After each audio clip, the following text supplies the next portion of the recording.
Di sebuah kota kecil yang terletak di pinggiran, ada sebuah warung seblak yang terkenal. Warung ini milik seorang pria bernama Pak Ujang, seorang pedagang yang sederhana namun dikenal sangat ramah.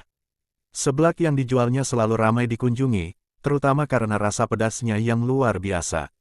Banyak orang yang datang hanya untuk merasakan sensasi, pedasnya bikin ketagihan, dari seblak buatan Pak Ujang.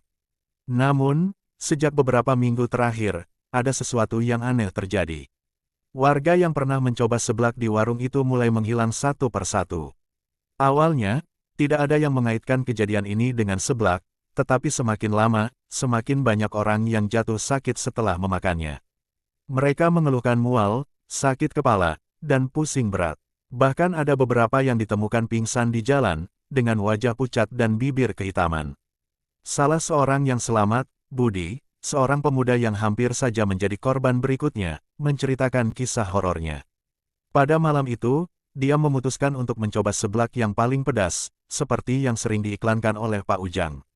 Dengan penuh semangat, Budi menikmati seblak tersebut, menikmati kepedasan yang membuatnya berkeringat. Namun, setelah selesai makan, perutnya tiba-tiba terasa sangat sakit, dan dia merasa pusing luar biasa. Tiba-tiba, Budi melihat bayangan hitam bergerak di sudut mata. Tanpa sadar, dia jatuh pingsan. Budi terbangun di rumah sakit, dan dokter mengatakan bahwa kondisinya sangat lemah, hampir mati. Ketika dia bertanya kepada dokter tentang apa yang sebenarnya terjadi padanya, dokter itu hanya diam dan menghindar. Budi merasa ada sesuatu yang disembunyikan dari dirinya. Budi yang merasa penasaran, kemudian memutuskan untuk menyelidiki lebih jauh.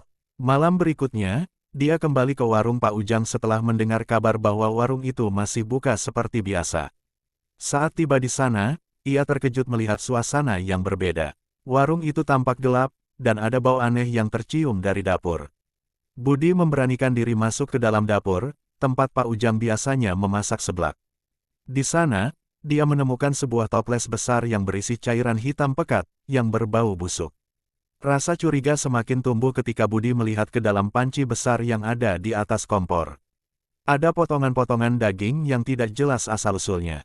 Budi terkejut, tak bisa mempercayai apa yang dilihatnya. Tak lama setelah itu, Pak Ujang muncul di belakangnya dengan senyuman yang aneh. "Kau terlalu cepat, belum waktunya," kata Pak Ujang dengan suara yang seram. Budi mencoba melarikan diri, namun Pak Ujang dengan cepat menangkapnya dan memaksanya untuk mencicipi seblak pedas yang baru saja dimasaknya. "Seblak ini sangat istimewa," kata Pak Ujang, "dapat memberikan rasa pedas yang tak tertandingi. Tapi, ada harga yang harus dibayar." Dengan rasa takut yang mencekam, Budi terpaksa mencicipi sedikit seblak tersebut, dan seketika tubuhnya terasa panas membara. Dia merasa tubuhnya terhisap ke dalam kekosongan yang dalam, seperti ada yang menarik jiwa dan tubuhnya. Budi jatuh terkapar, dan tak lama kemudian, dia merasa tubuhnya tidak bisa bergerak. Pak Ujang kemudian tertawa pelan, "Mereka semua adalah bagian dari resep ini. Aku sudah menciptakan seblak ini dengan bahan yang tak terbayangkan oleh banyak orang." Seblak maut. Ternyata, Pak Ujang bukanlah pedagang biasa. Dia adalah seorang dukun yang menggunakan ramuan gelap untuk menciptakan seblak yang mengandung kutukan. Seblak yang dibuatnya ternyata terbuat dari bahan-bahan yang sangat terlarang, darah manusia, tubuh yang hilang, dan bahan-bahan yang diburu oleh arwah-arwah penasaran. Setiap orang yang makan seblak itu akan merasa ketagihan, namun tanpa mereka sadari, mereka menjadi bagian dari bahan rahasia Pak Ujang. Arwah mereka menjadi terperangkap dalam setiap sendok seblak yang dimasak, membuat setiap suapan semakin berbahaya.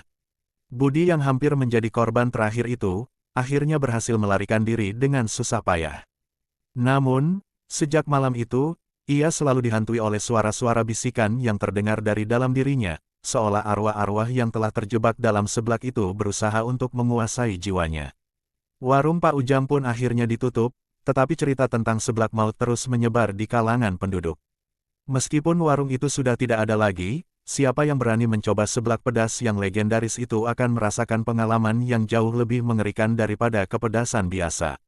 Seblak maut itu terus menjadi legenda yang menakutkan, dan banyak yang percaya bahwa warung Pak Ujang masih ada, bersembunyi di balik bayang-bayang, menunggu orang berikutnya yang akan menjadi korban dari rasa pedasnya yang mematikan.